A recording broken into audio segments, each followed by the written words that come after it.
What is going on, guys? Your boy Guns here, and today we're gonna be going over a Seluna guide. Okay, I was lucky enough to get her from the gold keys with I think like 346 gold keys. So I got her, maxed her, sent her straight out to the field, and let me tell you guys, I have been very impressed with Seluna. Oh, that's a pretty cool little nifty setup there. Okay, but so today mainly for Seluna, it's going to be my guide for flying heroes. Okay, celestials. I will touch on ground marches that you can use her on as well. So if we take a look at the PvP kills on the right, you can see that I already have a 1.2 million PvP kills with her, and that only counts Sev wounded. So in the 24-hour period, like, I've used her a pretty decent amount. So let me go ahead and show you guys some reports. Let's show you guys some reports here. You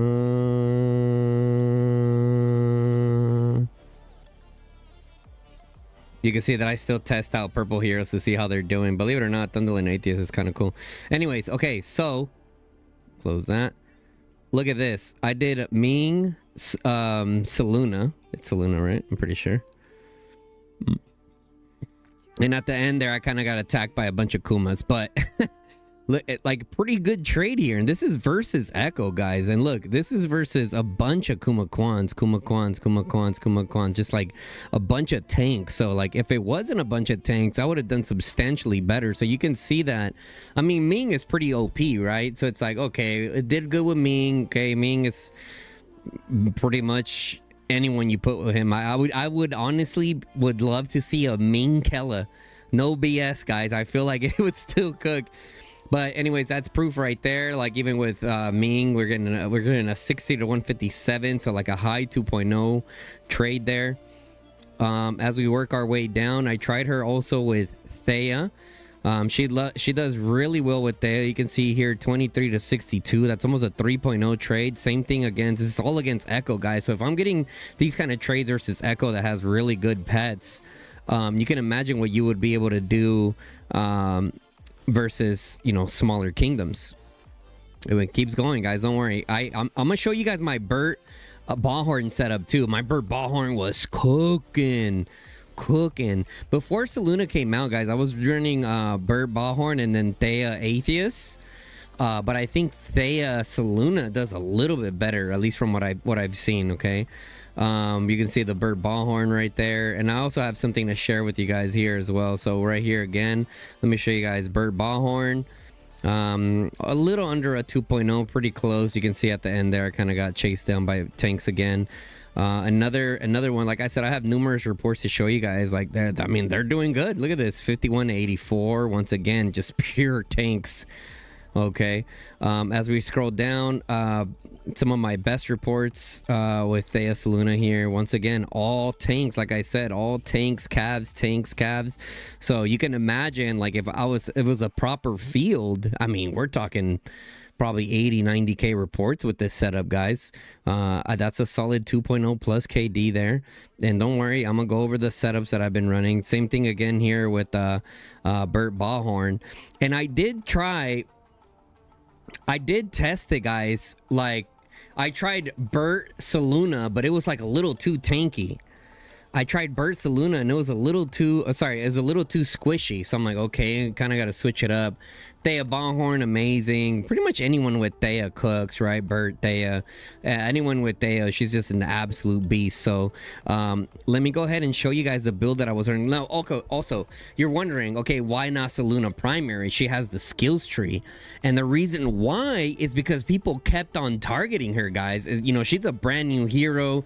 People know that I'm a content creator, so like, they're probably like, he's testing out the new hero, let me ruin his report. And I mean, I'll be honest, it did happen several times. I got bombed by freaking flying calves, but ultimately we were still able to you know, get a nice little setup there.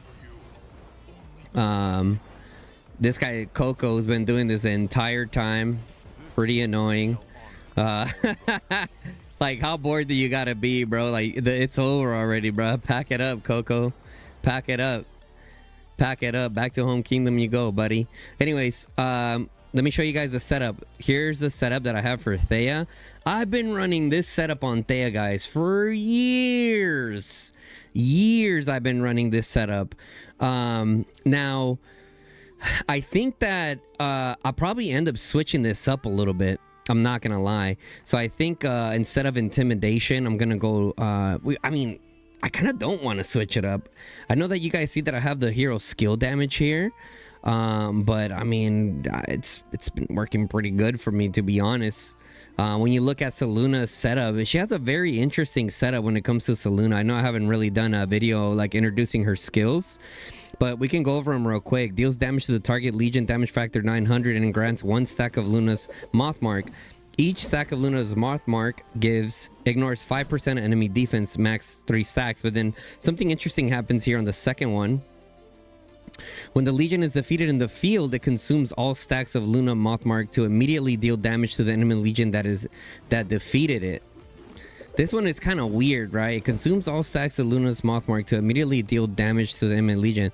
So you would think that you were really doing that much damage factor, but you actually do a decent amount of damage factor. So like, if we read it again, it consumes all stacks of Luna's Mothmark to immediately deal damage to the enemy Legion that defeated it.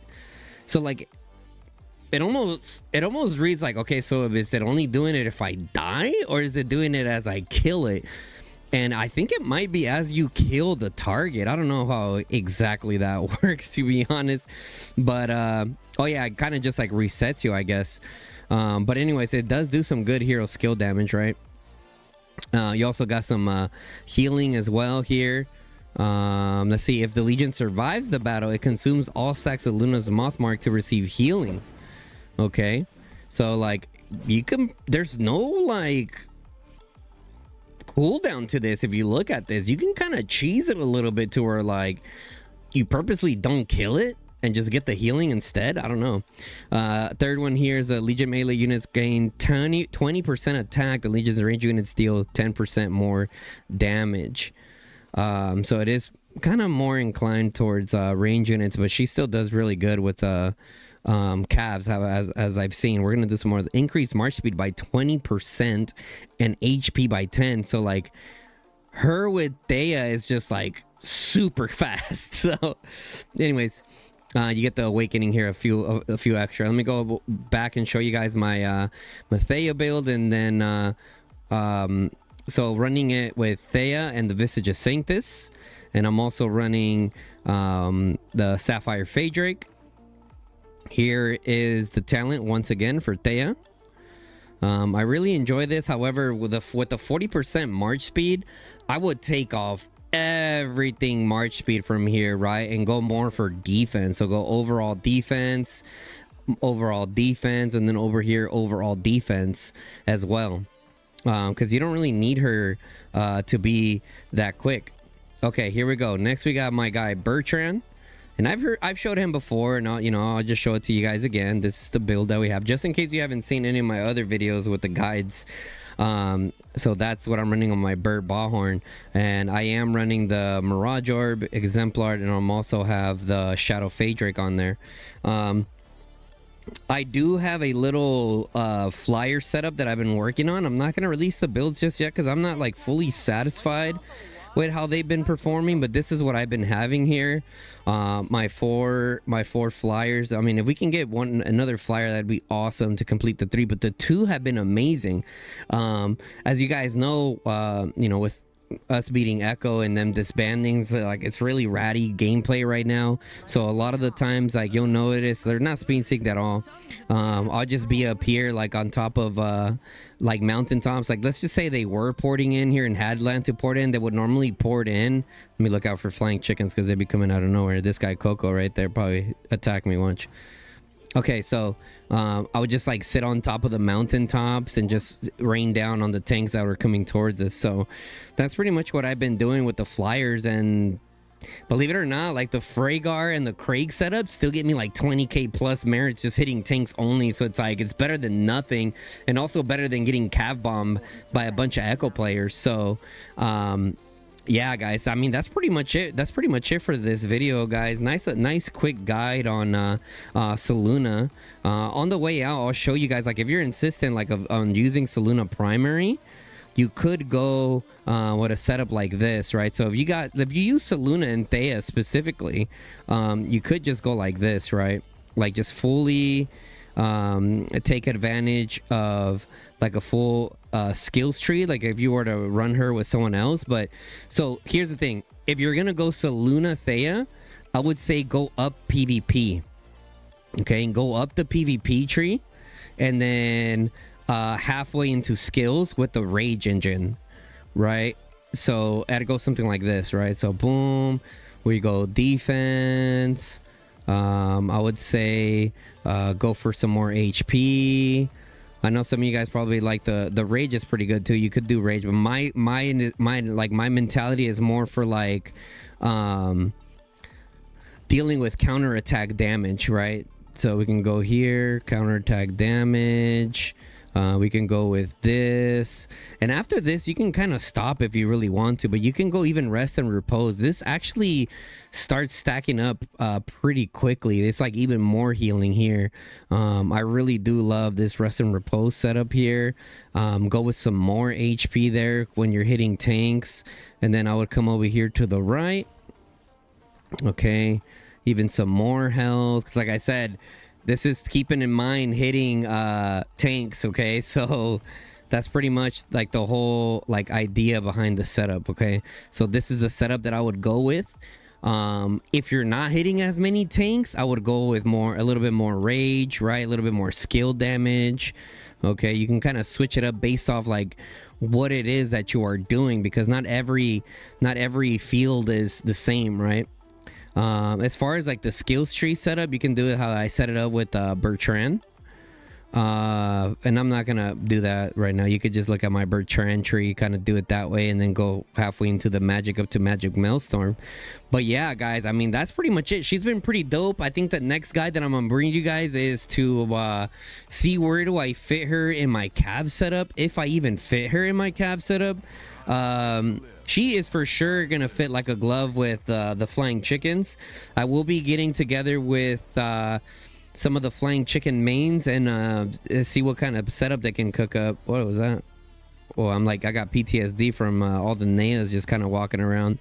But anyways, if I were to fit Seluna in my setup right now, I honestly wouldn't put her anywhere personally in my setup right now, but I can see her doing pretty good with like a Ferrondo. Like a Ferrondo Seluna would probably be pretty good. You could even do an Urag primary, because she does give that 20% march speed, so it does allow you to set up Urag primary with that good skills tree, be able to get some good spink synchronization there. But I'll figure something out for I'll probably try her out with Urag, to be honest, and see how that does. But yeah, guys, I hope you guys enjoyed my first little guide here for Seluna. She's definitely worth the investment. I mean, a lot of us have a bunch of epic tokens laying around, and I'm sure she's going to be even good for everything, guys. Infantry, cavalry, a bunch of different stuff. So I will be testing her out with a bunch of different setups. So make sure that you guys sub to that channel, guys, so you don't miss out on the coverage. Also, turn on that bell notification, lets you guys know when I go live and drop a new video, guys. Also, if you enjoyed this video, make sure you guys drop a like on it, share it with your buddies. Be like, yo, look, Seluna was low-key cooking, guys. Low-key cooking. Also, if you made it this far in the video, okay, I didn't want to say it because I'm like, maybe it gets patched, I don't know, but I'm gonna say it. Nah, should I? Okay, I'm gonna say it. I have a conspiracy, guys. My conspiracy is that when you have flying heroes, they're not affected by enemy legion territory. And the reason why I say this, guys, is because I would be coming in here with like, a tricked out Ming Grimora or Ming Delea getting like 20-30k merits, and then here comes my flyer getting like a 50k, and it's like, how does that work? Like, ain't no way Seluna, Thea Seluna is better than my Ming Grimora or Ming Delea with a full kit, right? Well, one, the survivability. Two, I noticed the trades hitting tanks were just like better, or maybe that's what it is. They're just better hitting tanks than my other marches are because of all the survivability and tankiness. But my theory is that flyers don't get affected by being on Alliance territory. If you don't know what the hell I'm talking about, when you're on your enemy's territory, they get like 20% buffs. Okay, so let me know what you guys think about that theory. I think you can easily test that and see how that works. But anyways, guys, that's gonna be it for this one. I hope you guys enjoyed it. It's your boy Guns, and I'm out. Peace, y'all.